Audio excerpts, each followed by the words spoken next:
Bonsoir à tous et bienvenue à Perspective. Parmi les rénovations entamées dans la structure de la Curie romaine, les communications et les médias au Vatican subiront une transformation. Le pape François a annoncé la création d'un nouveau secrétariat des communications samedi dernier. Il a été lancé officiellement hier.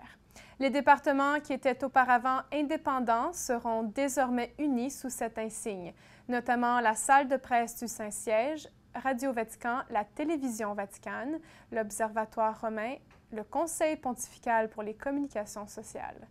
Le préfet du secrétariat est Monseigneur Dario Eduardo Vigano, un prêtre italien et directeur de la Télévision Vaticane, au moment de sa nomination.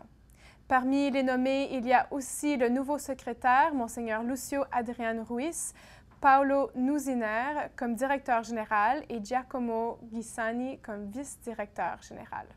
Dans son motu proprio, le Saint-Père affirme que le système de communication du Saint-Siège doit répondre toujours mieux aux exigences de la mission de l'Église.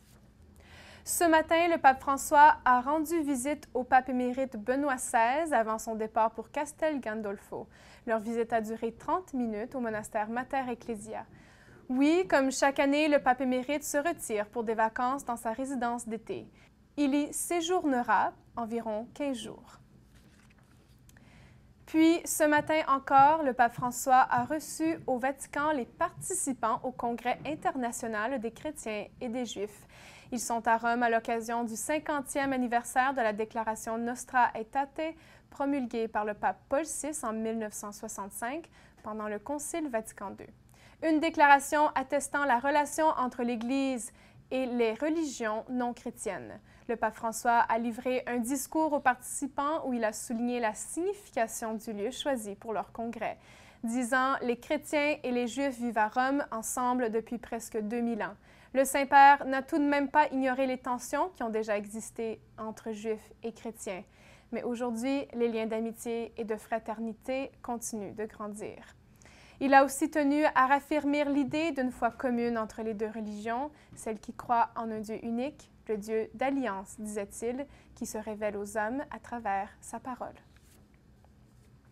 Nous avons maintenant le programme du pape François pour son voyage aux États-Unis et au Cuba en septembre prochain. Il profitera de sa participation à la rencontre mondiale des familles pour faire une tournée plus officielle des deux pays à compter du 19 septembre.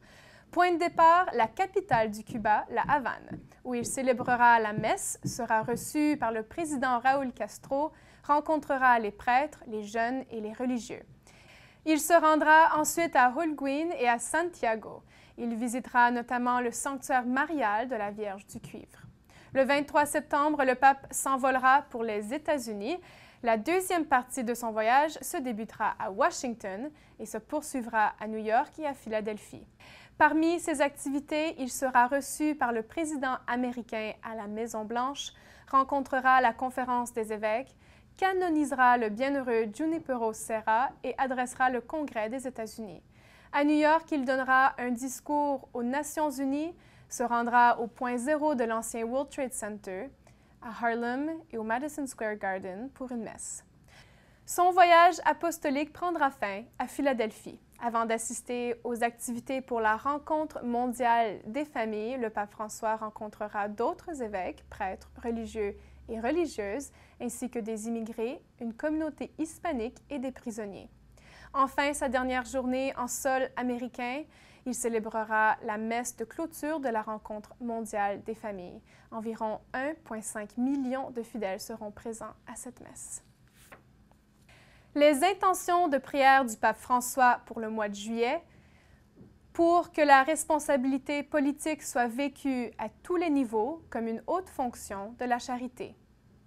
Et pour que, face aux inégalités sociales, les chrétiens d'Amérique latine puissent offrir un témoignage d'amour aux pauvres et contribuer à l'édification d'une société plus fraternelle.